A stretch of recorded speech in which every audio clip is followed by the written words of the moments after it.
À Thanksgiving, ma famille a voté pour m'exclure. Ma mère m'a traité de fardeau et tous se sont ligués contre moi. Mais mon oncle est arrivé avec un dossier caché depuis 14 ans. Après ça, plus personne n'a osé regarder ma mère en face. 0 Je m'appelle Diane Henriet. J'ai 27 ans. Lors de notre grand repas de famille de novembre dernier, ma mère s'est tenue devant 25 de nos proches et leur a demandé de voter pour savoir si je méritais de rester dans notre famille. Absolument toutes les mains se sont levées contre moi. Elle m'a regardé à travers la pièce, cette femme qui m'a élevé, qui préparait mes goûters pour l'école, qui m'a appris à faire du vélo, et elle a dit, « Ça fait 27 ans qu'on te traîne comme un boulet, Diane. Maintenant, c'est terminé. » J'ai cru que c'était le pire moment de ma vie. J'avais tort, car 30 secondes plus tard, la porte d'entrée s'est ouverte et un homme que personne n'avait vu depuis 14 ans est entré en portant une mallette. Et ce qui se trouvait à l'intérieur de cette mallette a fait en sorte que plus personne dans cette pièce n'a jamais pu regarder ma mère dans les yeux. Maintenant, laissez-moi vous ramener en novembre dernier, le mercredi soir précédant ce fameux repas de famille, quand j'ai failli décider de ne pas y aller. Je suis assise dans ma voiture, garée dans l'allée de ma mère, le moteur tourne encore, mes mains sont crispées sur le volant à 10h10, comme si j'allais passer mon permis de conduire. La maison est illuminée à chaque fenêtre. Je vois des ombres bouger derrière les rideaux, et je sais déjà qui est où. Maman est dans la cuisine et dirige les opérations. Papa est quelque part au calme avec une bière. Ma sœur Margot met la table, parce qu'elle met toujours la table. Je devrais entrer. Je sais que je devrais entrer. Mais l'année dernière me pèse sur la poitrine comme une pierre. L'an dernier, en plein milieu du repas, juste entre le rôti et la tarte aux pommes, ma mère a annoncé à toute la table, le salaire de Diane ne couvre probablement même pas ses propres courses, sans parler de ce qu'elle nous doit. Personne n'a dit un mot. Ni mon père, ni ma sœur, ni un seul oncle, tante ou cousin. Ils ont juste continué à mâcher. Voici ce qui me tue. Je suis conseillère d'orientation psychologue. Je suis financièrement indépendante depuis mes 18 ans. J'ai contracté mes propres prêts étudiants. Je paie mon propre loyer, ma propre assurance auto, tout par moi-même. Je n'ai jamais, pas une seule fois, demandé d'argent à ma famille. Mais ma mère dit aux gens que je l'ai fait, et ils la croient à chaque fois. Mon téléphone vibre. Un texto de Margot, maman cuisine depuis 5 heures du matin. Ne sois pas en retard. Tu sais comment elle est. Je sais comment elle est. C'est exactement le problème. Je coupe le moteur, j'ouvre la porte. L'air de novembre me mord le visage. Je me répète ce que je me dis toujours, survis juste au repas. Souris. Ne réagis pas. 4 heures, et ensuite tu es libre. Je suis à mi-chemin des marches du porche quand j'entends sa voix venant de la cuisine, « Oh, elle a daigné venir cette année. Gérard, mets une assiette de plus. » Les bons marchés. Je ne sais pas pourquoi cette année semble différente, mais debout sur ce porche, la main sur la poignée de porte, quelque chose dans mes tripes me murmure, « Ce soir, ça ne va pas se passer comme tu le penses. » La salle à manger est bondée. 25 membres de la famille entassés autour d'une table prévue pour 16. Des chaises pliantes supplémentaires ont été ramenées du garage. Ma mère est assise en bout de table. Elle s'assoit toujours en bout de table, avec mon père Gérard à sa droite et ma sœur Margot à sa gauche. La reine et sa cour. J'hérite de la place à l'autre bout, près de la porte de la cuisine, à côté de mes petits cousins qui se disputent pour un crayon. Maman se lève pour le bénédiciter. Elle joint les mains, baisse la tête et dit, « Seigneur, nous te remercions pour cette famille. Pour ceux qui portent le fardeau, et pour ceux que elle fait une pause juste assez longue pour me jeter un regard, point que nous portons. Amen. » Quelques personnes bougent sur leur chaise. Personne ne la corrige. Je prends ma fourchette et me concentre sur mon assiette, mais je le sens. Quelque chose cloche ce soir. Tante Martine refuse de croiser mon regard. Mon cousin Clément me regarde, puis détourne les yeux rapidement, comme s'il avait été pris en faute. Oncle Thierry et tante Renée chuchotent à l'autre bout de la table, et quand je lève les yeux, ils s'arrêtent. Ça me frappe. Ils savent quelque chose que j'ignore. Quoi que ce soit, ça a été discuté avant mon arrivée. J'essaie de passer outre. Je me tourne vers ma cousine Jeanne, la fille de l'oncle Robert, l'une des rares personnes lors de ces réunions qui me parle comme à un être humain. Elle a 25 ans, elle est gentille, et elle a l'air nerveuse ce soir. Elle n'arrête pas de jeter des coups d'œil vers la porte d'entrée. Ça va, je chuchote. Jeanne se penche vers moi, j'ai failli ne pas venir non plus. Mon père. Il a dit qu'il se passerait peut-être quelque chose ce soir. Puis elle s'arrête au milieu de sa phrase. Parce que ma mère nous fixe depuis l'autre bout de la table. Jeanne prend son verre d'eau et ne dit plus un mot. Oncle Robert. Il n'est pas venu à un repas de famille depuis 14 ans. Pourquoi Jeanne parlerait-elle de lui maintenant?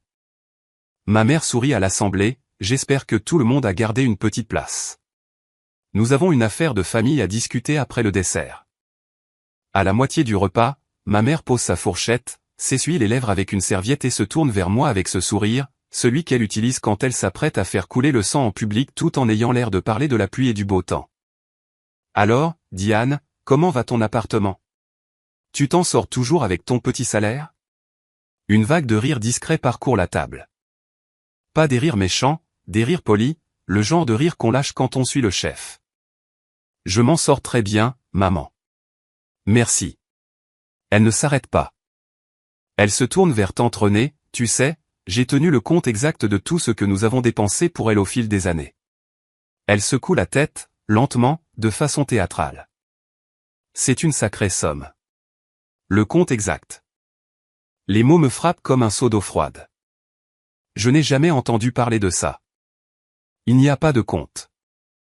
Il n'y a jamais eu de compte. Je regarde Margot. Elle fixe son assiette comme si elle contenait les secrets de l'univers. Je regarde mon père. Il scie un morceau de viande, la mâchoire serrée, les yeux baissés. Ils savent. Ils savent déjà ce qui se prépare. Et là, je comprends. Maman n'a pas fait que cuisiner aujourd'hui. Elle a passé des coups de fil. Elle a eu des conversations. Elle a pris des cafés avec des gens. Elle a chuchoté au téléphone. Elle leur a probablement montré ce qu'elle s'apprête à montrer à toute la pièce. Cette table n'est pas un repas de fête, c'est un tribunal. Et j'y suis entré sans avocat. Maman glisse la main dans la poche de son gilet et en sort un papier plié. Elle le lève juste une seconde, ne l'ouvre pas, ne le lit pas, puis le range. J'ai les chiffres juste ici, mais nous y reviendrons plus tard. Elle reprend sa fourchette et prend une bouchée de gratin dauphinois comme si elle ne venait pas de dégoupiller une grenade sous ma chaise. Mes mains se mettent à trembler sous la table. Je les plaque contre mes cuisses et je respire. Ce bout de papier. Je ne sais pas encore ce qu'il y a dessus, mais je sais une chose. Ma mère ne bluffe jamais sans un public. Il y a un fauteuil vide dans le coin du salon. Un fauteuil inclinable en cuir marron, craquelé sur les accoudoirs. Personne ne s'y assoit. Il appartenait à mon grand-père. Papy et mamie Chabot sont morts quand j'avais 13 ans. Un accident de voiture sur la Nationale 9. Ils rentraient de l'église un dimanche matin. Un coup de téléphone, et ils étaient partis. Tous les deux, comme ça. Ils étaient les seules personnes de cette famille qui me donnaient l'impression d'être assez bien. Mamie m'appelait notre petite psy parce que, même enfant, je m'asseyais sur le porche avec elle et je l'écoutais parler de sa journée. Je ne réparais rien, j'écoutais juste. Elle me tapotait la main et disait, « Ne laisse jamais personne te rabaisser, Diane. Promets-le-moi. » J'ai promis. Après l'enterrement, ma mère a tout pris en main. Elle était l'exécutrice testamentaire de leur succession, la maison, les économies, tout ce qu'ils avaient laissé derrière eux. J'avais 13 ans. Je ne comprenais rien au testament, au notaire ou au compte bancaire. Je savais juste qu'un jour, oncle Robert, le frère aîné de ma mère, l'homme qui m'emmenait à la pêche chaque été, s'est disputé avec ma mère à la table de la cuisine. Des voix basses mais tranchantes. 2 semaines plus tard, il n'était plus là. Fini les grands repas. Fini les parties de pêche. Fini les cartes d'anniversaire. Maman a dit à tout le monde que Robert était jaloux. Il voulait plus que sa part, a-elle dit. Il a toujours été comme ça, et tout le monde a hoché la tête. Je regarde de l'autre côté de la table Jeanne aujourd'hui, la fille de Robert, et je vois les yeux de son père, calme, un peu triste. Mais elle tape quelque chose sur son téléphone sous la table, cachant l'écran avec sa main. Je me souviens d'autre chose, un détail auquel je n'ai pas pensé depuis des années. Mamie avait un jour mentionné un compte d'épargne. Mis de côté pour les études des petits-enfants, avait-elle dit. Après leur mort, maman m'a dit qu'il n'y avait rien, à peine de quoi couvrir les frais de l'enterrement. J'avais 13 ans. Je l'ai cru. Le repas se termine, les assiettes sont empilées, les enfants filent dans la salle de jeu, et là, au lieu du café et du dessert, ma mère tape 2 fois dans ses mains comme pour ouvrir une réunion officielle et dit, « Tout le monde, s'il vous plaît, passez au salon. Il y a quelque chose dont nous devons discuter en famille. » Je fais un pas dans le salon et je me fige. Les meubles ont été réarrangés. Les chaises sont disposées en un large cercle. La table basse est poussée sur le côté. Ce n'est pas spontané. Elle a préparé ça avant que quiconque n'arrive. Je pense à partir tout de suite. Prendre mon manteau, sortir par la porte d'entrée, rentrer chez moi. Mais je sais ce qui se passera si je le fais. Maman secouera la tête, poussera un long soupir, se tournera vers la pièce et dira, « Vous voyez, elle fuit toujours. Elle ne peut jamais faire face à ses responsabilités. » Et d'ici le matin, chaque membre de la famille dans ce cercle croira cette version. Ma version n'existera pas car je ne serai pas là pour la raconter. Mais si je reste, j'assiste à un procès auquel je n'ai pas consenti. Je pense à Beaumont. 8000 habitants. Je travaille à l'école primaire. Les parents me connaissent. Si ma famille me tourne le dos publiquement, les rumeurs me suivront au travail, au supermarché, sur chaque trottoir de cette ville. C'est comme ça que fonctionnent les petites villes. L'opinion de votre famille devient l'opinion de tout le monde. Je cherche mon père. Gérard est assis dans la 2e rangée de chaises. Ni devant, ni derrière, tenant sa canette de Kronenbourg comme si c'était une bouée de sauvetage. Il ne me regarde pas. Il ne m'a pas regardé depuis le dîner. Ma mère se tient au centre du cercle, lissant le devant de son chemisier. Elle met ses lunettes de lecture. Elle sort ce morceau de papier plié. Sa voix tremble très légèrement, juste ce qu'il faut. Je sais que c'est difficile, mais j'ai porté ce fardeau seul pendant trop longtemps. Ce soir, j'ai besoin de l'aide de la famille pour prendre une décision. Le tremblement est parfait, répétez. Je l'ai vu faire ça une centaine de fois, lors des collectes de fonds à l'église, aux réunions parents-professeurs, à la banque quand elle voulait faire annuler des frais. Ce tremblement est un outil, mais personne d'autre ne le voit. Il ne voit qu'une mère fatiguée qui demande de l'aide. Ma mère déplie lentement le papier, comme si elle manipulait quelque chose de sacré. J'ai repoussé cela pendant des années, dit-elle. Mais Diane a besoin d'entendre ça. Vous avez tous besoin d'entendre ça. Elle commence à lire. Sa voix est calme, claire. Une femme qui énonce des faits, pas des accusations. C'est ça, son truc. Elle a toujours l'air raisonnable. Point 1. Le coût de l'éducation de Diane, de la naissance à ses 18 ans. Logement, nourriture, vêtements, frais médicaux. Total ajusté, 112 000 €. Elle lève les yeux pour s'assurer que la pièce écoute. C'est le cas. Point 2. L'aide financière pour ses études universitaires que Diane n'a jamais remboursée. Supplément pour les frais de scolarité, livres, fonds d'urgence. Total, 23 000 €. Ma gorge se serre. Je n'ai pas reçu un centime pour la fac. J'ai pris des prêts. J'ai cumulé 2 emplois en 2e année. Il n'y a eu aucun supplément pour les frais de scolarité. Il n'y a eu aucun fonds d'urgence. Point 3. Elle fait une pause pour faire de l'effet. La part des dépenses de Diane tirée de la succession de vos grands-parents. Frais médicaux, transport, aides diverses. Total, 18 000 €.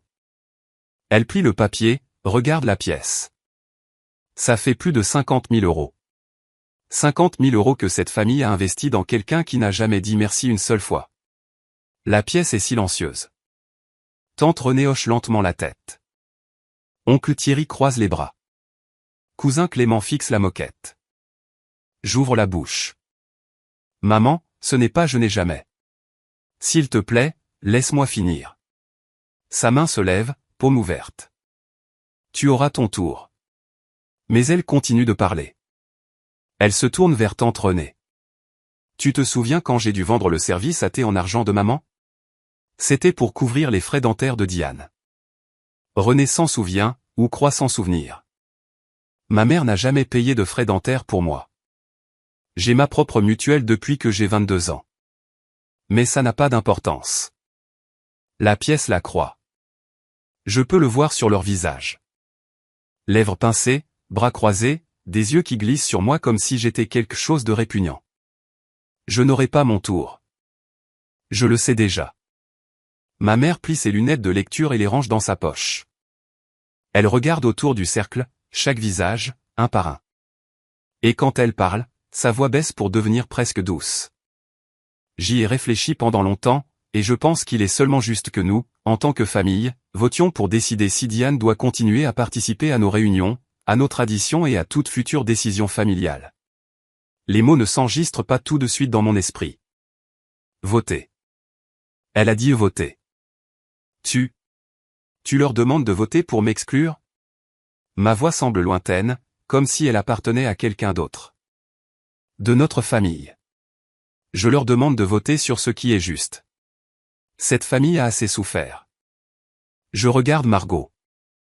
Ma sœur, ma grande sœur, avec qui j'ai partagé une chambre pendant 16 ans, fixe ses propres mains sur ses genoux. Elle ne bouge pas. Je regarde mon père. Gérard examine le sol comme s'il n'avait jamais vu de parquet de sa vie. Je regarde autour de la pièce. 25 visages. Ce sont des gens pour qui j'ai cuisiné des plats pour les fêtes. Des gens dont j'ai gardé les enfants le week-end.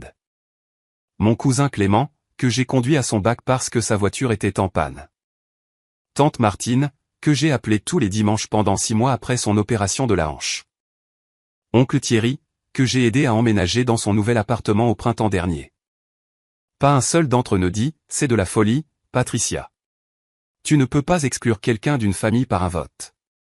Pas un seul. Et je comprends tout d'un coup, comme une vitre qui se brise, que ma mère n'a pas décidé ça ce soir. Elle a fait campagne. Elle les a appelés un par un.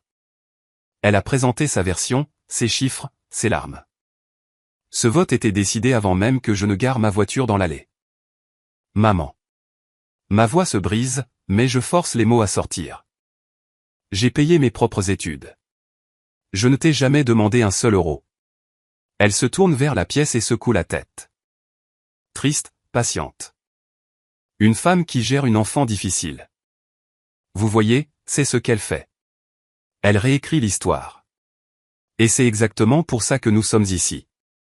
Je veux faire une pause ici une seconde parce que, debout dans ce cercle, en écoutant ma mère réécrire toute ma vie devant des gens que j'aimais, il y a eu un moment où j'ai pensé, ai-je tort?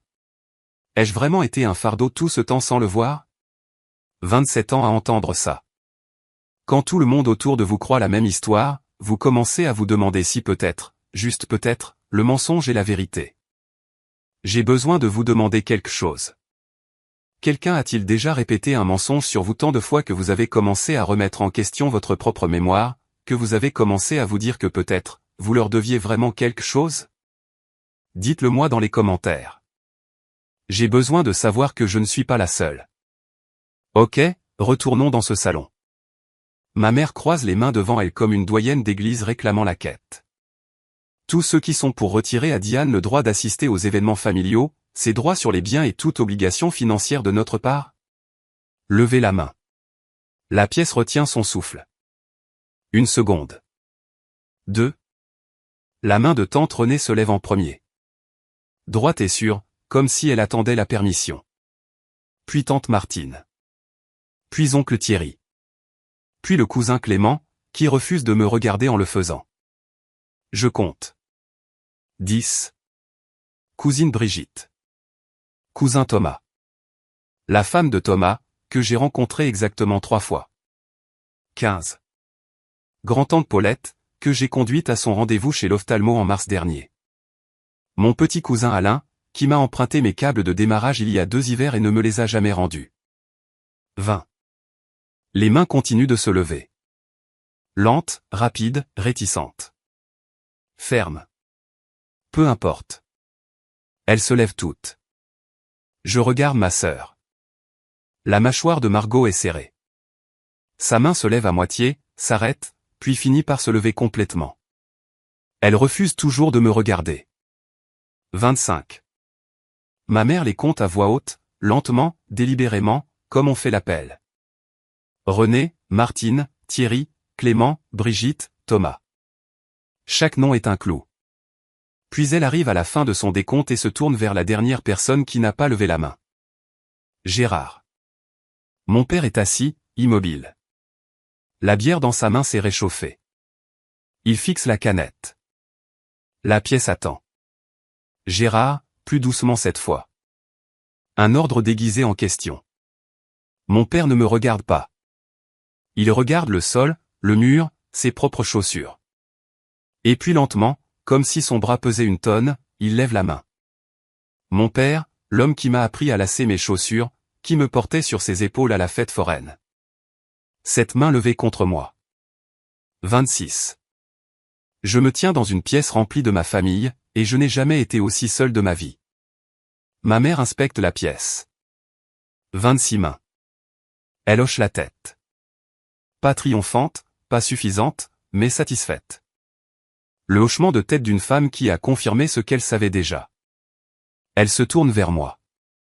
La pièce devient si silencieuse. Je peux entendre l'horloge de la cuisine faire tic-tac à travers le mur. Le rire d'un enfant résonne dans la salle de jeu au bout du couloir, et ce son donne l'impression d'appartenir à un autre univers. Ça fait 27 ans qu'on te traîne comme un boulet, Diane. Sa voix est basse, contrôlée, presque gentille. C'est terminé. Personne ne respire. Je sens le sang monter à mon visage. Mes oreilles bourdonnent. Mes jambes veulent bouger, mais elles ont oublié comment faire. 26 personnes viennent de me dire que je n'ai pas ma place ici. Et ma mère se tient au centre de ce cercle comme si elle venait d'accorder une faveur miséricordieuse. Elle se redresse. J'ai déjà parlé à un avocat. Tu ne seras plus la bienvenue aux rassemblements familiaux. Et toute revendication que tu penses avoir sur les ressources de cette famille, considère-la comme nulle et non avenue. Un avocat. Le mot sort avant que je puisse l'arrêter. Pourquoi faire? Pour protéger cette famille. De toi. Elle le dit si simplement, comme si elle verrouillait une porte. Je regarde autour de la pièce une dernière fois. Tante Renée étudie ses ongles. Clément fixe le plafond. Margot a les bras croisés autour d'elle-même, comme si elle avait froid. La main de mon père est de retour sur ses genoux, mais le mal est fait. Je me dis que c'est fini. C'est le soir où je perds ma famille. Je me tourne vers la porte d'entrée. Mon manteau est sur le crochet. Mes clés sont dans ma poche. 3 pas et je suis parti. Je fais le premier pas, et c'est là que la porte d'entrée s'ouvre. Une rafale d'air de novembre balaie la pièce. Un froid vif, tranchant, le genre de froid qui vous oblige à faire attention. Un homme entre, cheveux gris, veste usée, et dans sa main droite, une mallette en cuir abîmée. Quoi? Je n'ai pas vu l'oncle Robert depuis 14 ans, mais je le reconnaîtrai n'importe où. Ses larges épaules, sa façon calme de se tenir dans l'embrasure d'une porte comme s'il ne demandait rien à personne. Ses cheveux sont presque blancs maintenant. Il est plus mince que dans mes souvenirs, mais ses yeux sont les mêmes, calmes, patients, comme un homme qui a appris il y a longtemps que le silence fait parfois plus de bruit que les cris. Toutes les têtes du salon se tournent. Quelqu'un halète. Je crois que c'est tante Martine. Mais le visage de ma mère, je m'en souviendrai pour le reste de ma vie. Il se vide de toute expression. Pas en colère, pas surprise. Vide, comme si quelqu'un avait débranché la prise de la performance qu'elle était en train de jouer. Ça dure une demi-seconde, peut-être moins, et puis elle se recompose. Le sourire revient, les épaules se redressent. Mais je l'ai vu, cette demi-seconde de terreur pure. Robert entre et ferme la porte derrière lui. Il regarde lentement autour de la pièce. Ses yeux se posent d'abord sur Jeanne. Sa fille lui fait un petit signe de tête, puis sur moi, puis sur Patricia. Je n'étais pas invité. Sa voix est calme, rocailleuse et grave. Je sais. Ma mère récupère vite. Robert, c'est une affaire de famille. Tu as renoncé à ton droit de. Amusant. Il tire une chaise contre le mur et s'assoit. Il pose la mallette sur ses genoux. Je me souviens d'une époque où j'étais de la famille. Jeanne se lève et s'installe sur la chaise à côté de lui. Personne ne l'en empêche. Ma mère fait un pas en avant. Sa voix baisse. Pas douce, pas gentille, mais glaciale. Quoi que tu sois venu faire ici, Robert, ne le fais pas. Il la regarde. Puis il regarde la mallette. Puis il me regarde. Et quand il parle, sa voix se brise très légèrement sur le premier mot. J'aurais dû faire ça il y a des années, Diane. Je suis désolé que ça ait pris autant de temps. Les jointures de ma mère blanchissent sur le dossier de la chaise qu'elle agrippe et je réalise, pour la première fois de ma vie entière, je regarde ma mère avoir peur. Véritablement et profondément peur. Qu'y a-t-il dans cette mallette? Robert ne se précipite pas, il pose ses mains sur la mallette comme s'il avait rejoué ce moment dans sa tête 1 millier de fois. Et maintenant que le moment est venu, il veut bien faire les choses. Il regarde l'assemblée, pas Patricia, mais tous les autres. Il y a 14 ans, nos parents sont morts. Sa voix est calme, mesurée. Les parents Chabot. La plupart d'entre vous étaient à l'enterrement. Patricia est devenue l'exécutrice de leur succession. Elle s'est occupée de la maison, des comptes, de la répartition. Je lui ai fait confiance. Il fait une pause. Nous lui avons tous fait confiance. Tante Renée bouge sur sa chaise. Oncle Thierry décroise les bras. Maman et papa ont laissé un patrimoine d'environ 360 000 euros. La maison, 2 comptes d'épargne, et un fonds distinct de 40 000 euros, spécifiquement réservés pour les études de leurs petits-enfants. Diane et Margot. Je sens l'air quitter mes poumons. 40 000 euros. Le fonds d'études de mamie, celui dont maman disait qu'il couvrait à peine les frais d'obsèques. Robert continue. 6 mois après l'enterrement, j'ai demandé à Patricia de voir les documents de répartition. Elle m'a dit que tout avait été réglé. Que les impôts et les frais d'obsèques avaient tout absorbé. Qu'il ne restait rien à partager. Il fait une nouvelle pause. Je l'ai cru pendant un temps. La voix de ma mère coupe, tranchante, Robert, ne fais pas ça. Il lève une main, sans agressivité, juste ferme, comme un panneau stop. Patricia, je me suis tue pendant 14 ans. Laisse-moi parler. La pièce est figée. Personne ne tape sur son téléphone. Personne ne s'agite. Même l'horloge semble plus bruyante. Puis un jour, un relevé bancaire est arrivé dans l'ancienne maison de papa et maman, celle que je retapais pour la vendre. Adressé au compte de leur succession, un compte qui était censé être fermé. Il regarde Patricia. Elle agrippe la chaise si fort que ses jointures sont passées du blanc au jaune. Ce relevé montrait des retraits. Des dizaines, allant tous vers un seul compte personnel. Il ne dit pas le nom. Il n'en a pas besoin. Toutes les paires d'yeux de la pièce glissent vers ma mère. Et le nom sur ce compte, c'était Patricia Anoriet. Il ment. Il a toujours été. La pièce se fissure comme une faille sismique. Des murmures commencent sur les bords. Bas, rapides, le genre de murmures qui se produisent quand les gens essaient de savoir de quel côté se ranger. Tante Martine se penche en avant sur sa chaise. Patricia, est-ce que c'est vrai? La réponse de ma mère est instantanée. Répétez. Il ment. Il a toujours été jaloux de moi. Maman et papa m'aimaient plus et il ne s'en est jamais remis. C'est la même réplique qu'elle a utilisée il y a 14 ans. Mot pour mot. Je le sais parce que je l'ai entendu la répéter à chaque réunion de famille où le nom de Robert était évoqué. Mais quelque chose est différent cette fois-ci. Le cousin Clément regarde Robert, puis Patricia, et pour la première fois ce soir, il ne hoche pas la tête en accord avec ma mère. Ses mains sont croisées entre ses genoux. Et il réfléchit vraiment. Margot regarde notre mère avec une expression que je n'ai jamais vue sur son visage auparavant, comme si elle faisait des calculs dans sa tête, et que les chiffres ne collaient pas. Maman a payé toutes les études universitaires de Margot. Elle disait que ça venait de ses économies. Margot n'a jamais demandé d'où. Mon père lève la tête. Il regarde sa femme, puis Robert, puis la mallette. Sa main, celle qu'il a levée contre moi il y a 5 minutes, tremble. Patricia pivote. Elle se place au centre du cercle, s'interposant entre Robert et le reste de la pièce, et ouvre légèrement les bras. La mère bafouée, l'innocente accusée. C'est exactement ce qu'il a fait il y a 14 ans. Il a essayé de monter tout le monde contre moi à l'époque, et il recommence. Robert ne s'obstine pas. Il ne hausse pas le ton. Il dit simplement, je n'ai pas besoin que vous me croyiez. J'ai des documents. Il pose la main sur la mallette. Ne l'ouvre pas. La laisse juste là. La voix de ma mère se tend comme une corde à piano. Si tu ouvres ça, Robert, je jure. Elle ne finit pas sa phrase. Et ce silence, cette menace inachevée, en dit plus long à la pièce que n'importe quel document. Parce qu'elle n'a pas dit que les papiers étaient faux. Elle n'a pas dit qu'ils étaient erronés. Elle ne voulait tout simplement pas qu'on les ouvre. Robert déverrouille la mallette. Le son est faible. 2 clics métalliques. Mais dans cette pièce, ça résonne comme un coup de feu. À l'intérieur, les documents sont classés avec des onglets de couleur, bleu, jaune, rouge. 14 ans de patience, trié et étiqueté, et il sort le premier, le tenant en l'air pour que tout le monde puisse le voir. C'est le testament original de Henri et Marguerite Chabot, nos parents. Il le pose sur la table basse. Patricia a dit à la famille que ce document était perdu.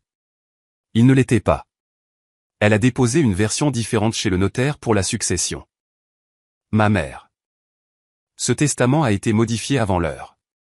Robert plonge à nouveau la main dans la mallette. C'est amusant que tu dises ça. Il pose un deuxième document à côté du premier. Côte à côte. 2 testaments, les mêmes noms, des signatures différentes. Celui de gauche est l'original, notarié, avec témoin. Celui de droite est la version que Patricia a soumise au notaire.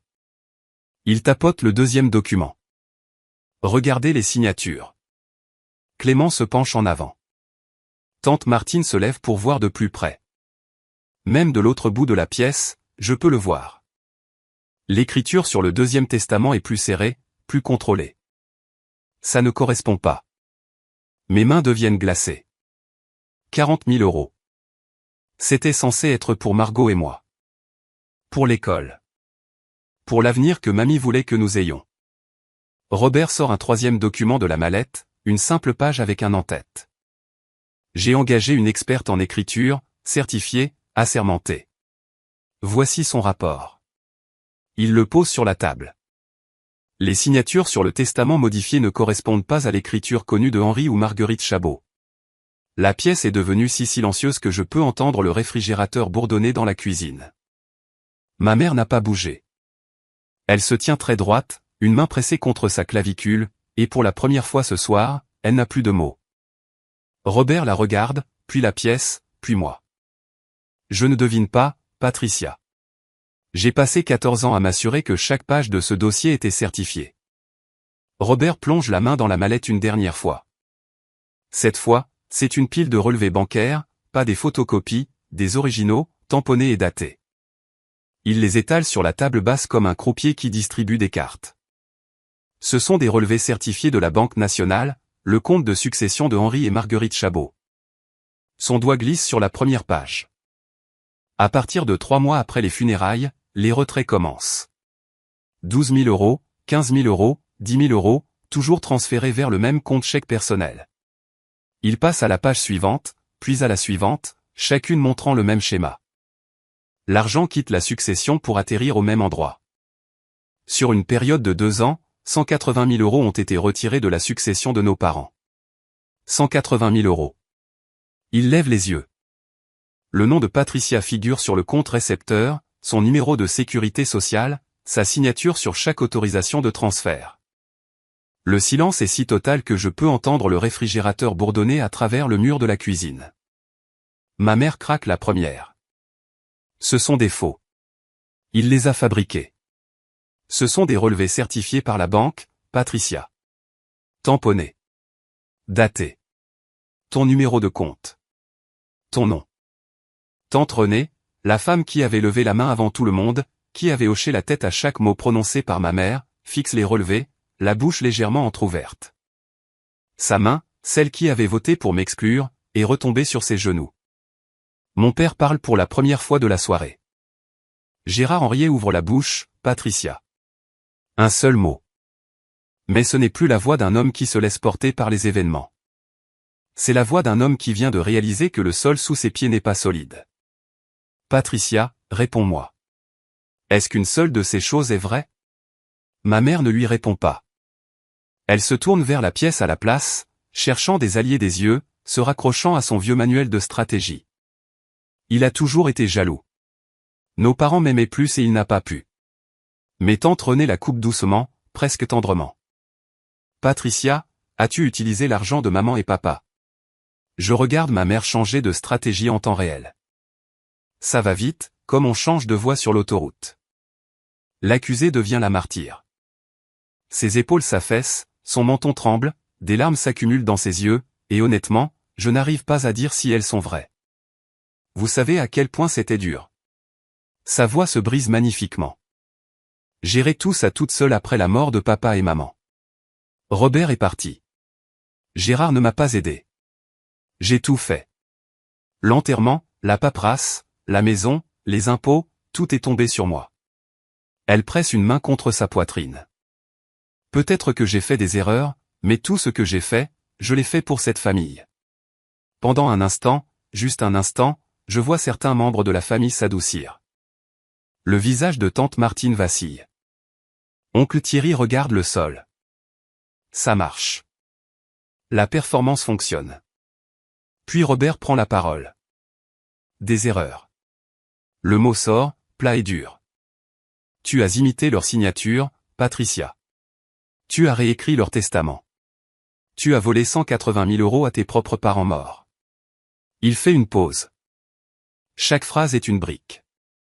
Et ensuite, tu as dit à tout le monde que Diane, une gamine de 13 ans, était la raison pour laquelle l'argent avait disparu. Cette dernière phrase atterrit comme une gifle. Je la vois frapper la pièce visage après visage, chaise après chaise. La douceur de tante Martine s'évanouit, la mâchoire d'oncle Thierry se crispe. 25 personnes me regardent maintenant. La fille qu'ils ont votée pour jeter aux ordures il y a 5 minutes. Et ils font le calcul qu'ils auraient dû faire il y a des années. Ma mère explose. Sors de ma maison, Robert. Sors. Robert se lève lentement. Il prend son manteau, mais avant de partir, il place le dossier entier, chaque document, chaque relevé, chaque rapport au centre de la table basse. Je pars. Sa voix ne tremble pas. Mais ses papiers, eux, restent. Margot avance sa chaise. Elle prend un relevé bancaire, le lit. Ses mains tremblent. Elle lève les yeux vers notre mère. Sa voix est petite mais claire comme du cristal. Maman, les frais de scolarité que tu disais avoir payés pour moi, ça venait de l'argent de papy et mamie, n'est-ce pas? Ma mère fixe Margot. Sa bouche s'ouvre. Rien ne sort. La pièce se fracture. La moitié de la famille est agglutinée autour de la table basse, se passant les documents de main en main, lisant en silence. L'autre moitié reste figée, regardant Patricia comme s'il la voyait pour la première fois. Mon cousin Clément est le premier à bouger. Il se lève de sa chaise, traverse la pièce et s'arrête devant moi. Son visage est rouge. Sa voix est rauque. Je ne savais pas Diane, je suis désolé. Je hoche la tête. Je ne peux pas encore parler. Ma mère le voit se tenir près de moi et quelque chose se brise derrière ses yeux. Elle se tourne vers mon père et lui attrape le bras. Gérard, dis quelque chose. Dis-leur que c'est un malentendu. Gérard regarde sa femme. C'est la fois où je l'ai vu soutenir son regard le plus longtemps de ma vie, puis il secoue la tête. Je ne peux pas, Patricia. Je ne peux pas faire ça. Quelques mots. Les mots les plus importants que mon père ait jamais prononcés. Ils arrivent avec 14 ans de retard, mais ils sont là. Tante Renée se lève et sort de la pièce sans un mot.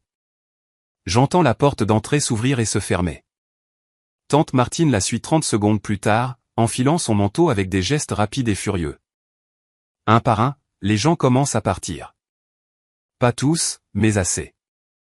Assez pour transformer le salon de ma mère, sa scène, son tribunal, en quelque chose de petit et de vide. Patricia se tient au centre du cercle qui n'en est plus un. Les chaises sont repoussées, les sièges abandonnés. Les documents reposent sur la table basse comme des preuves sur une scène de crime que personne n'a encore nettoyée. Personne ne la regarde. Ils lisent, partout se parle à voix basse. Elle est devenue invisible dans sa propre maison. Je me tiens dans le coin à côté du fauteuil vide où s'asseyait mon grand-père. Et pour la première fois en 27 ans, Je ne suis pas celle qu'on ignore. Je n'ai pas dit un mot.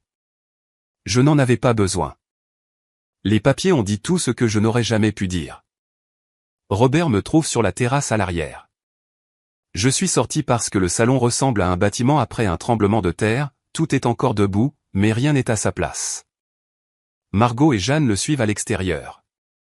Nous sommes tous les quatre assis sur les marches du porche dans le froid, notre souffle formant des nuages dans l'air de novembre. Et Robert me raconte le reste.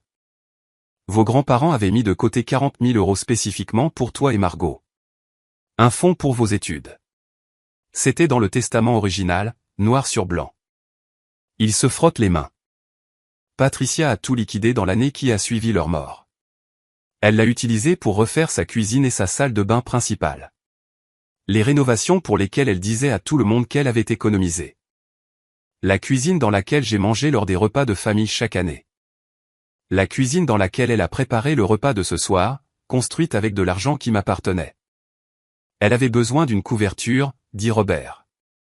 Alors, elle a commencé à dire aux gens que tu coûtais cher, que tu étais un gouffre financier. Tu avais 13 ans, dit Anne. Tu ne pouvais pas te défendre. Tu ne savais même pas qu'il y avait de l'argent à défendre. Margot pleure. Des larmes silencieuses. Sans aucun bruit, serrant ses genoux sur la marche en dessous de moi. Je pose la question qui monte en moi depuis une heure. Pourquoi n'as-tu rien dit plus tôt?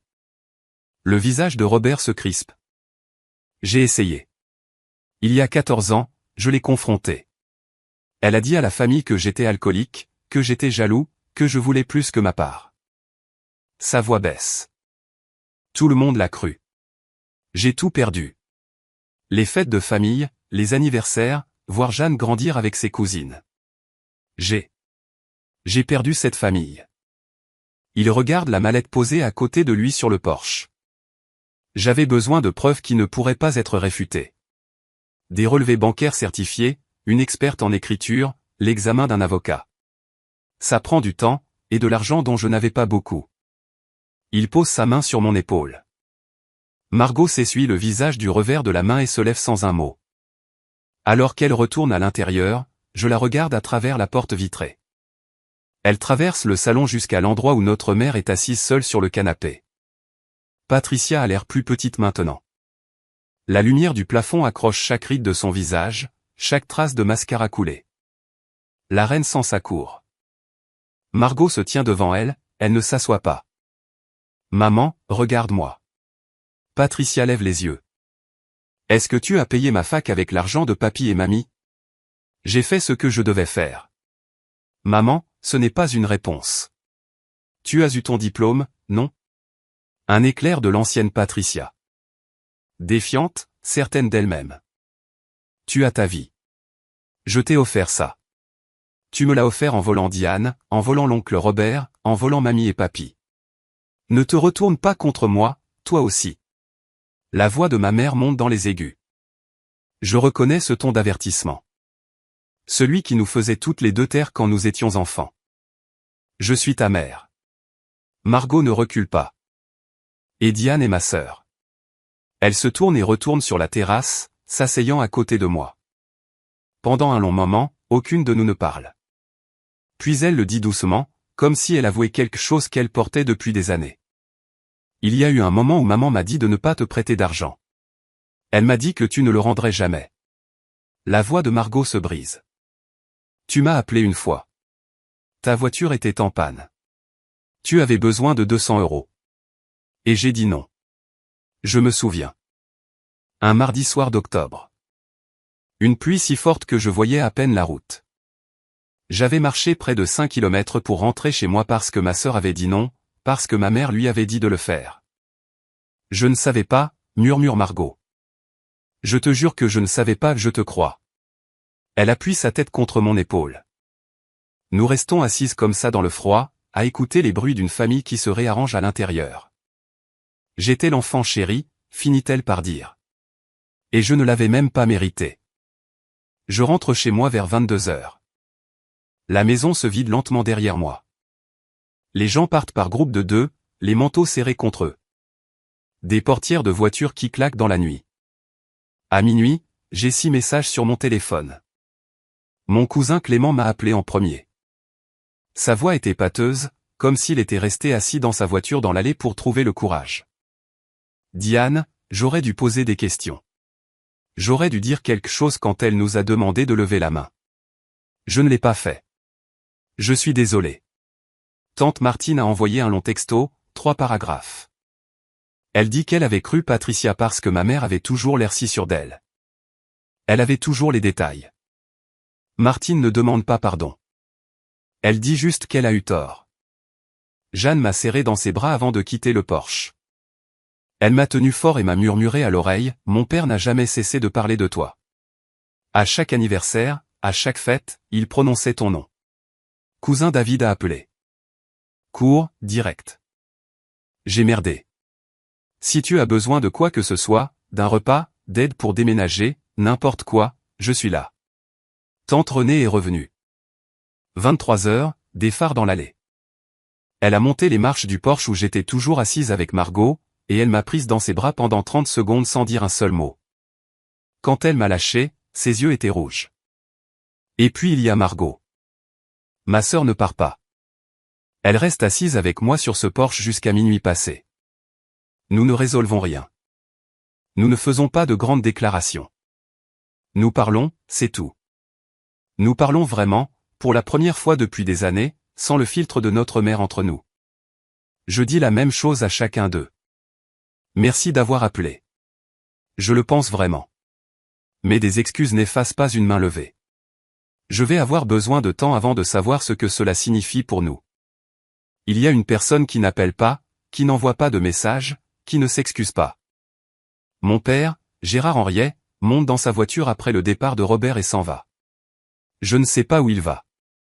Je ne le découvrirai que 2 jours plus tard. Je rentre chez moi en faisant un détour. Je passe devant l'école primaire où je travaille. Devant la brasserie où je déjeune le vendredi. Devant la station-service où je fais le plein de ma vieille Clio de 10 ans tous les dimanches. Et devant la maison de ma mère.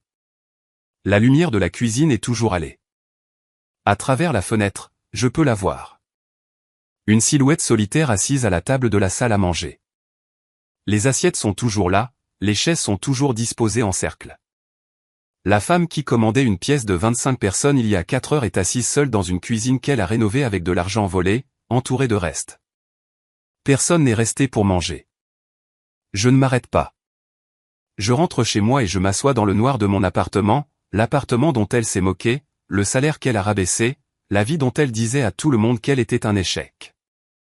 Et je pense à ma mère, non pas avec haine, ni avec satisfaction, mais avec la lourde et complexe fatigue de comprendre enfin. Patricia Henriet a grandi dans une famille qui mesurait les gens à ce qu'ils pouvaient rapporter. L'amour était conditionnel, la valeur était financière. Elle a appris à contrôler parce qu'elle était terrifiée à l'idée d'être contrôlée. Ça n'excuse absolument rien de ce qu'elle a fait, mais ça explique les rouages. Comprendre pourquoi quelqu'un vous a blessé ne signifie pas que vous devez le laisser continuer. J'ouvre mon ordinateur portable. Je cherche des thérapeutes dans un rayon de 50 km. J'en trouve une dans la ville d'à côté. Dr Karine Weber, conseillère familiale diplômée. Des disponibilités le lundi. Je réserve le premier rendez-vous. À 2 heures du matin, mon téléphone s'allume. Un texto de ma mère. Tu as monté ma famille contre moi. Je le lis 1 fois. Je le lis 2 fois.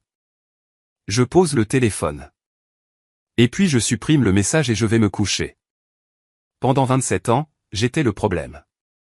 Ce soir, le problème était assis tout seul dans sa propre cuisine. Et moi, pour la première fois dont je me souvienne, j'ai fait une nuit complète. Dimanche matin, 2 jours après ce repas. Je fais du café quand on sonne à la porte. Mon père se tient sur le paillasson, mal rasé, les yeux rougis, portant la même chemise à carreaux que jeudi soir, froissée maintenant, comme s'il avait dormi dans sa voiture, ce qui, connaissant mon père, est probablement le cas. J'ai conduit jusqu'à la maison du lac, dit-il. J'y suis resté 2 jours à réfléchir.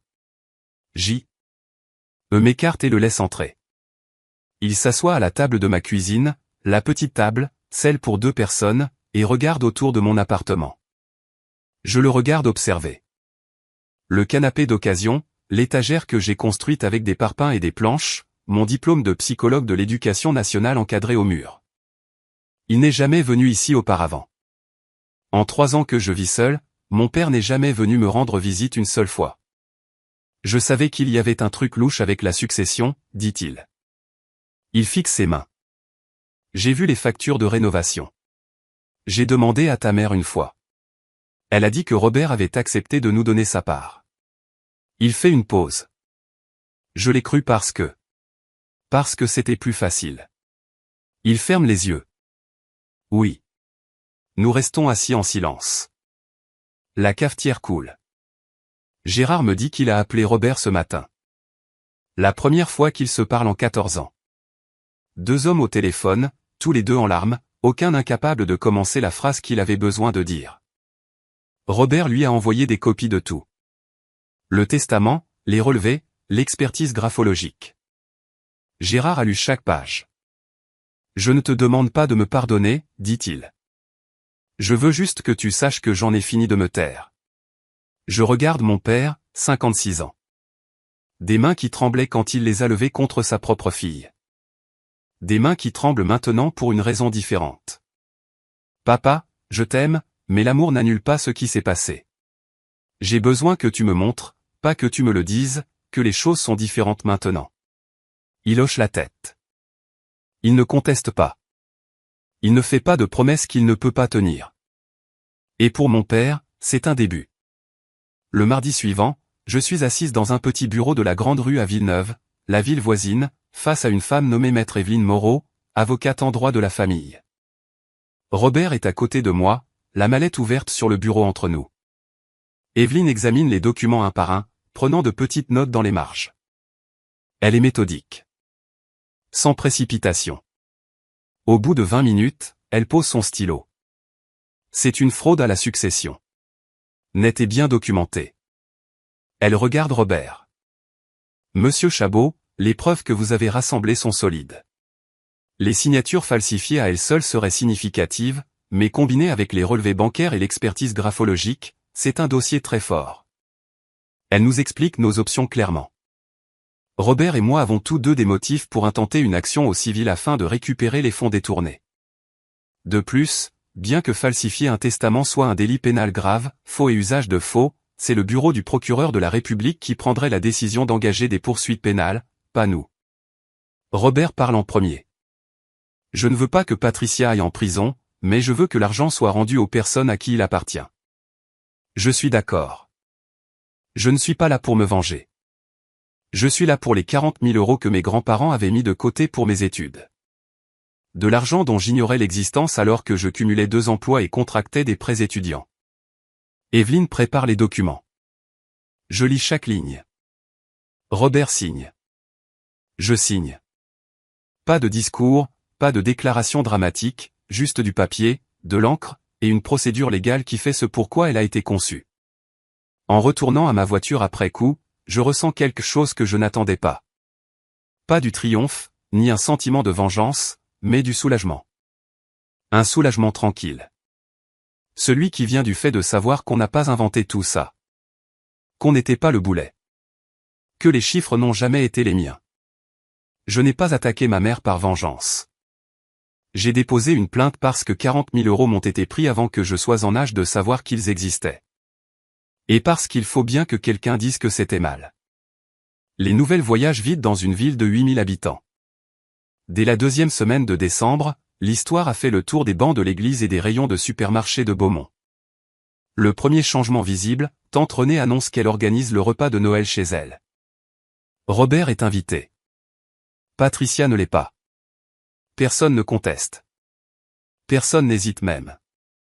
Ma mère contre-attaque de la seule façon qu'elle connaît, par téléphone. Elle appelle chaque membre de la famille, un par un.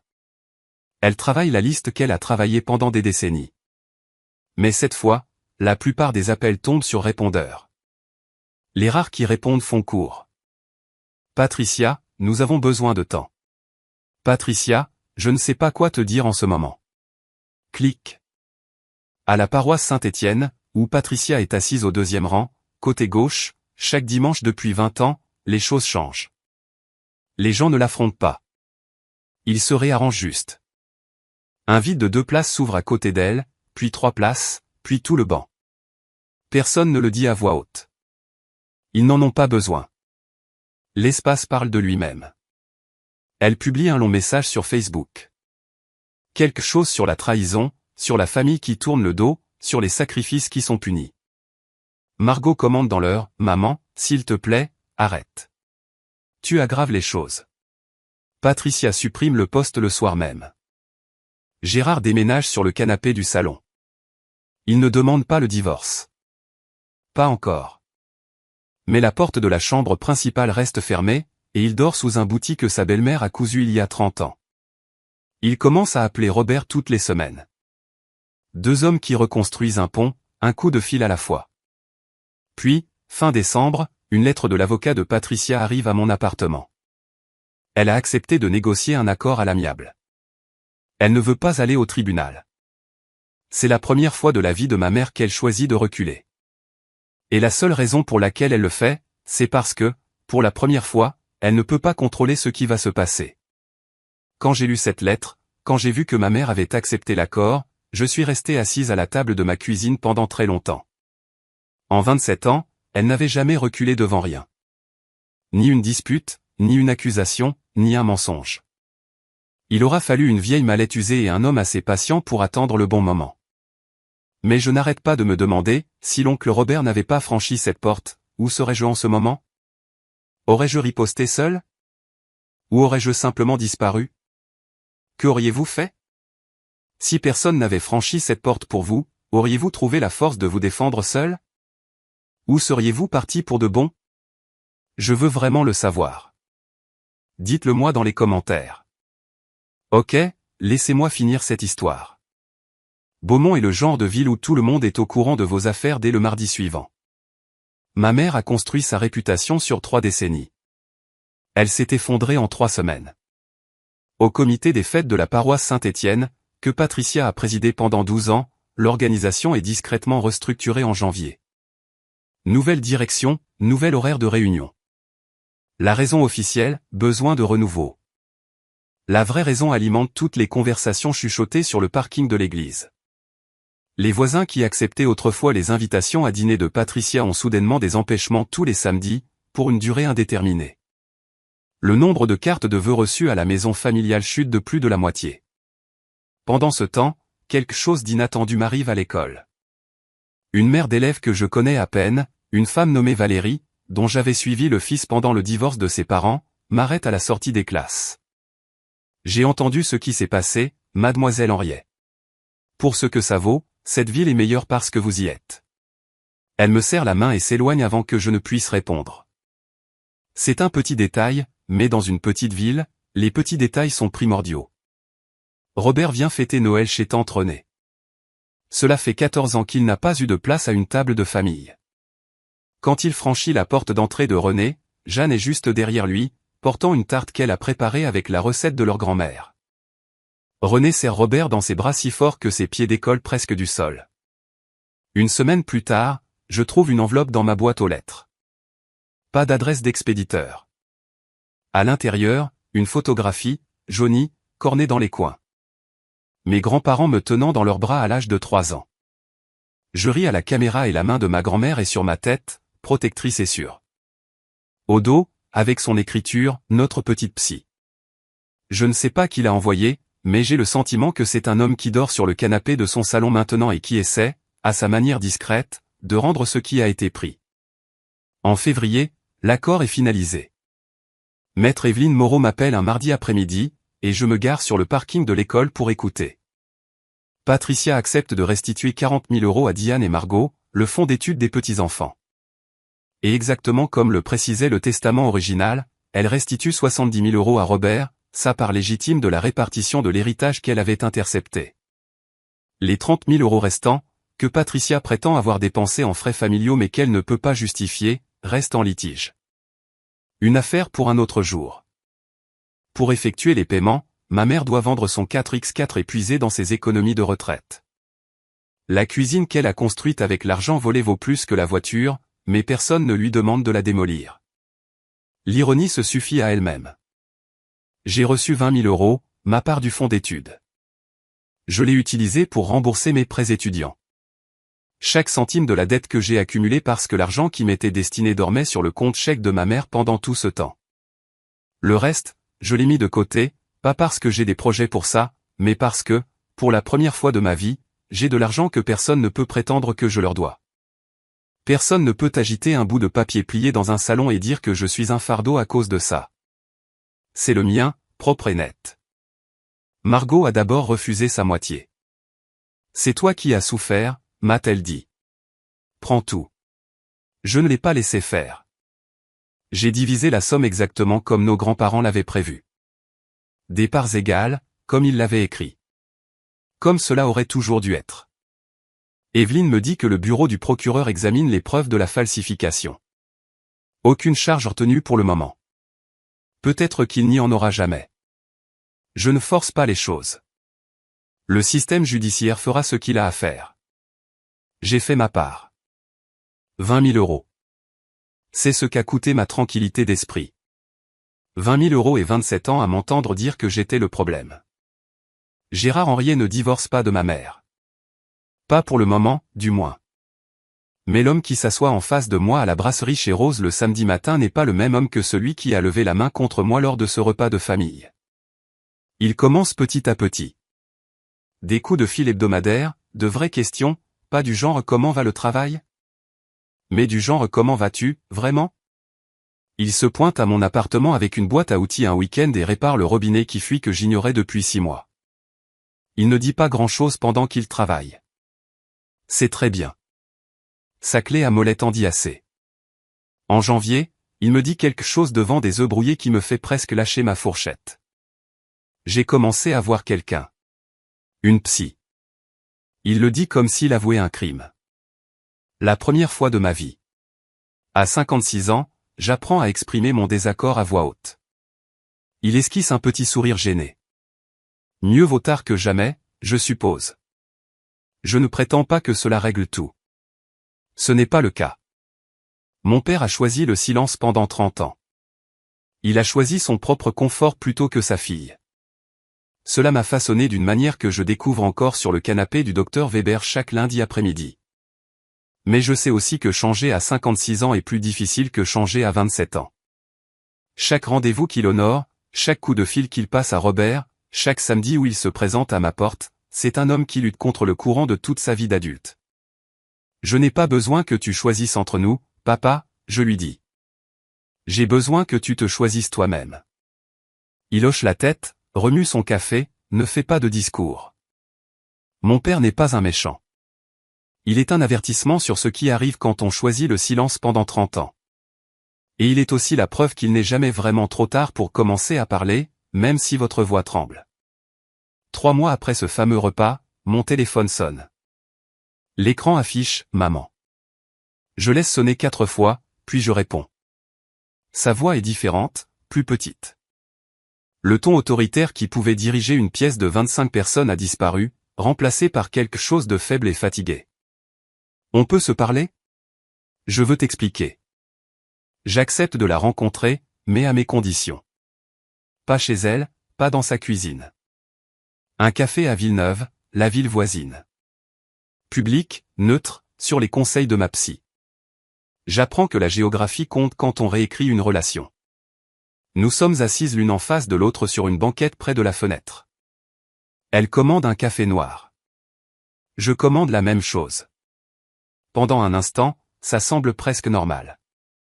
2 femmes, une table, un café. Sauf que l'une d'elles a volé 180 000 euros à ses parents morts et a mis ça sur le dos de sa fille de 13 ans. Elle commence, quand tes grands-parents sont morts, j'étais débordé. La succession, la paperasse, le deuil. Je lève doucement la main. Oui, comme Robert l'a fait ce soir-là. Maman, je ne suis pas là pour écouter des explications. Je suis là pour te dire ce dont j'ai besoin pour l'avenir. Elle cligne des yeux. Elle n'est pas habituée à ça. Je pose les bases. 1. Tu ne parles plus jamais de mes finances devant la famille. 2. Si on n'est pas d'accord, on en parle en privé. Tu ne recrutes pas de public. 3. Je choisis à quels événements familiaux j'assiste. pas à tous. Et pas parce que tu me convoques. 4. Tu commences une thérapie. Une vraie thérapie, pas une discussion avec le père David autour d'un sirop. Elle écoute. Quand je termine, elle fixe son café pendant un long moment. Et si je ne peux pas faire tout ça, alors on en reste là où on est, et ça m'ira très bien aussi. Elle ne répond pas. Je n'en ai pas besoin. Je ne te punis pas, maman. Je me protège. Ce sont deux choses très différentes. Noël chez tante Renée est un événement plus intime. 12 personnes au lieu de 25. La table est dressée avec des assiettes dépareillées et des serviettes en tissu qui ont connu de meilleures décennies. C'est imparfait. C'est honnête. Et l'honnêteté est quelque chose que je n'ai pas eu depuis 27 ans. Je m'assois à côté de l'oncle Robert. Jeanne est en face de nous. Margot arrive avec un gratin de patates douces. Le premier plat qu'elle a jamais préparé pour un repas de famille par elle-même, sans maman debout par-dessus son épaule pour diriger chaque pincée de sel. Il est un peu trop cuit. Tout le monde s'en fiche. Il n'y a pas de cercle de chaises, pas de discours préparé, pas de main levée. Robert porte un toast. Sa voix est calme, mais il y a une fêlure à la fin qu'il n'essaie pas de cacher. À ceux qui sont ici ce soir, et aux années à venir que nous allons rattraper. Gérard arrive en retard, seul. Il se tient dans l'embrasure de la porte un instant et je vois l'effort que ça lui coûte d'être là sans Patricia, dans une pièce pleine de gens qui connaissent maintenant la vérité sur sa femme. Il vient droit vers moi et me serre dans ses bras. Pas de mots. Juste une étreinte qui dure plus longtemps que toutes celles qu'il m'a données dans ma vie d'adulte. Jeanne et moi trinquons. Clément passe le pain. David raconte une blague horrible et tout le monde gémit. Robert rit, un vrai rire, ample et chaleureux. Et je réalise que je n'ai pas entendu ce son depuis que j'ai 13 ans. Patricia n'est pas là. Personne ne la mentionne. Son absence est à la fois un soulagement et une tristesse. Et j'apprends que ces deux sentiments peuvent s'asseoir sur la même chaise. Le rôti est trop cuit. Robert brûle les petits pains.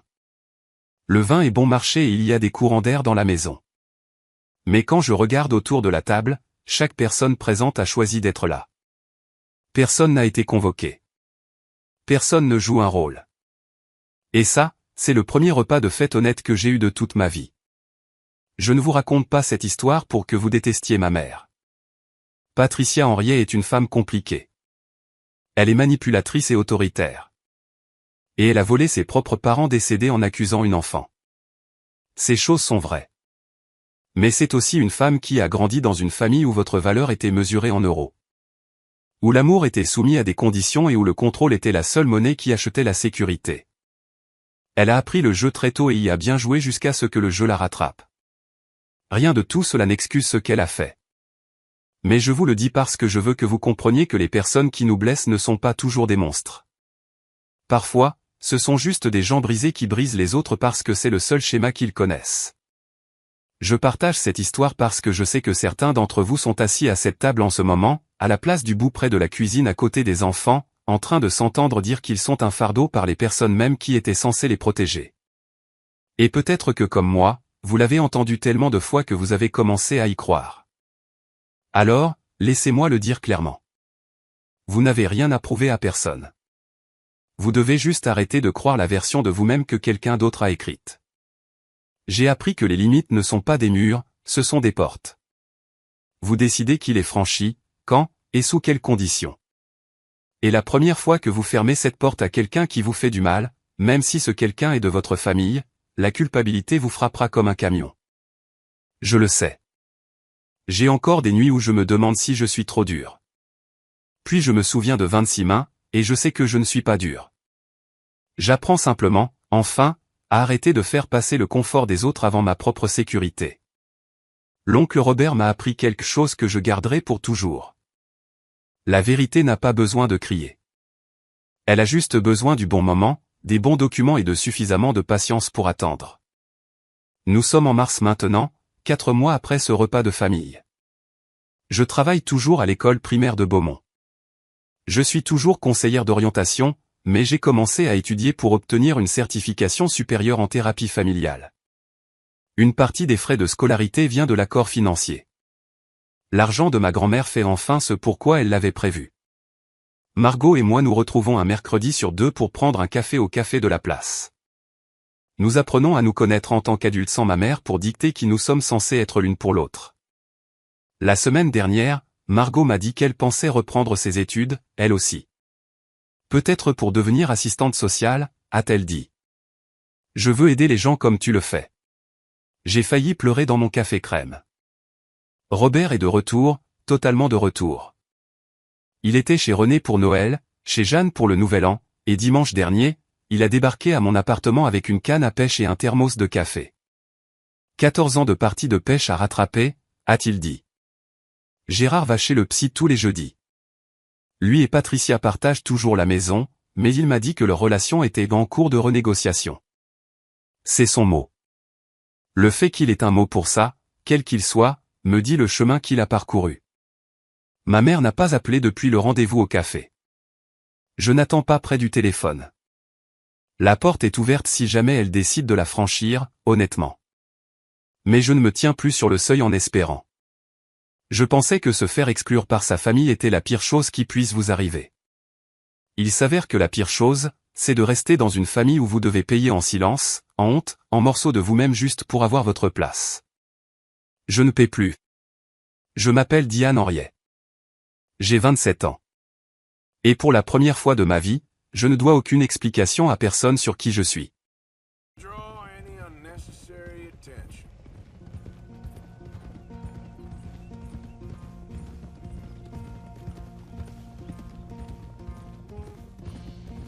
I think that's the stables just up ahead. Heads down, play cool. Head around the front, hitch up there.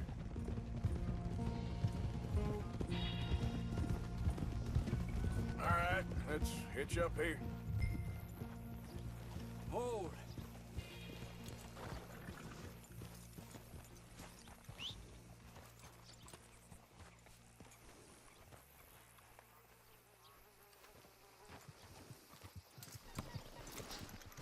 Let me do the talking.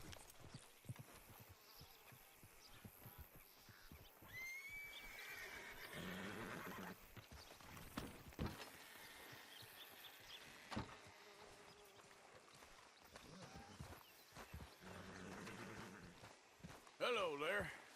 Can I help you, boys? I hope so. Heard you got some horses. We always got horses. Fine horses, I mean. I don't get you, friend. Yeah, you do. Come on. Listen, why don't you get out of here? You, Scarface, and your greaser buddy. Whoa! I don't like officials. We ain't officials. We're connoisseurs, looking to do some breedings. Come on now, partner. Okay, fine. Follow me. These here's mainly the studs available for purchase or for working. If that's what you're interested in. What is you boys interested in? We represent a famous stable and stud farm from Saratoga. Is that so? Unofficially. Of course. This here's Cerberus. Here you go, boy.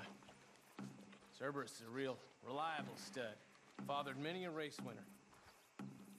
This one's Old Faithful. He was a champion, briefly.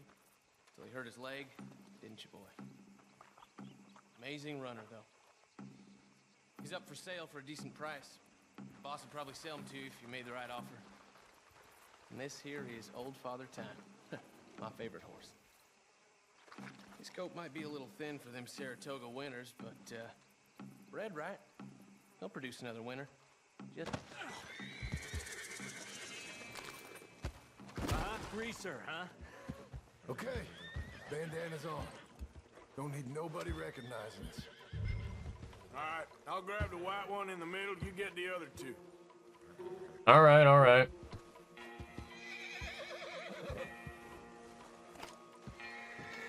Relax, boy.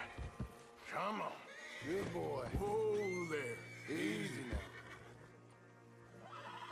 Marston, you're gonna tether him up to Javier's horse. Okay. Javier, you're gonna lead the stallions. Easy, boy. Good boy. All right. This way. Come on. Marston, you ride point. I'll cover up the back. If there's any problems, regroup at Clemens Cove. Okay. What are you doing? Let's go, quick! Go, get out of here. I got the back. What the hell you doing? Stop! Stop! We're being robbed! I said stop these men! Stop! Holy. This is it. More coming this way! Out of the fields!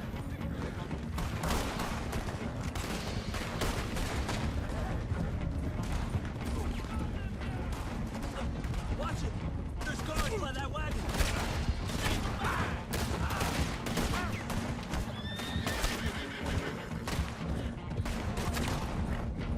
We got more on horseback. Okay. We'll have to go through the fields! Ooh, boy. There's a gap in the fence! We can get out that way! Ooh. See them in the trees!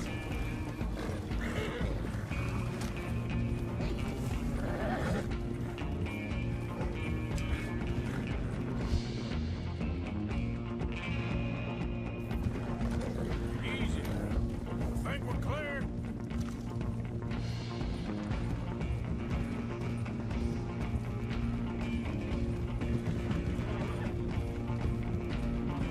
No, look out! There's more of them on the road! Get back! Here, you thieving bastard! Stop right there! That horses don't belong to you! Yeah. You won't get away with this!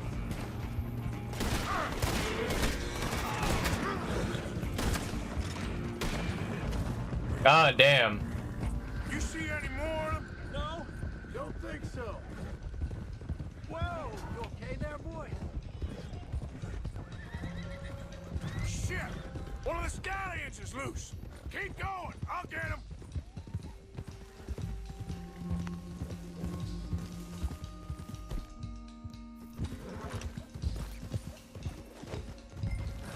Gotcha. Hey. Oi, oi, oi, oi, oi, oi, oi.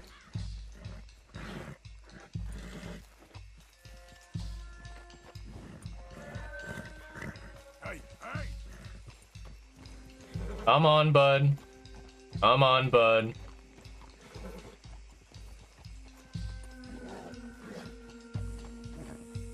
Come on now. There you go.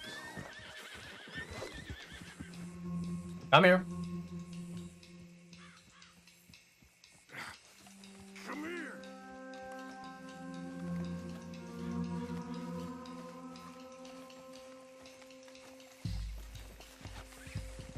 No, you fucking... Oh, you idiot. What? Idiot.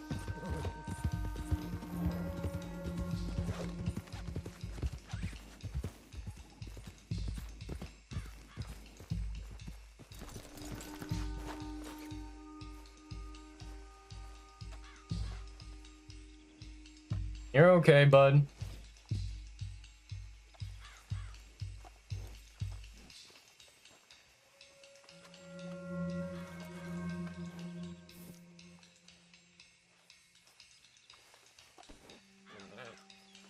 You're fine, you're fine. Oh, come on. Why did it not work?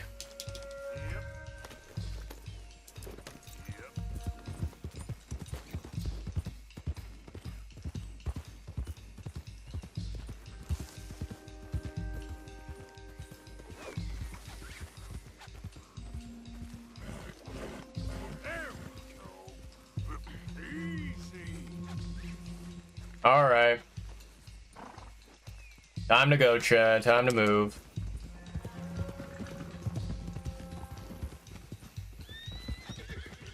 What the hell?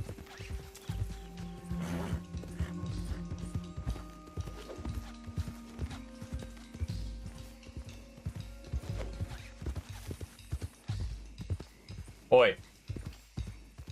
Stop it. Come here.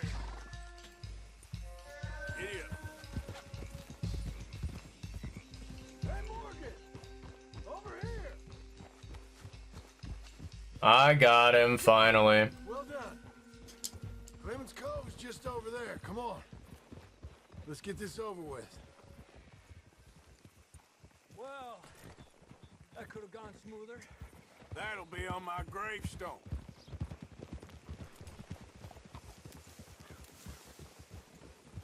You think they look like they're paying $5,000 for horses? I guess we'll see.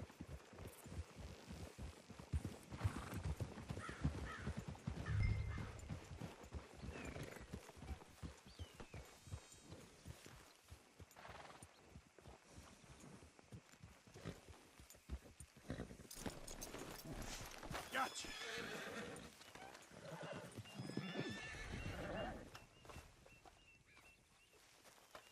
What you boys want? Heard you paid good prices for horses. Oh, we'll buy more or less anything, Pop.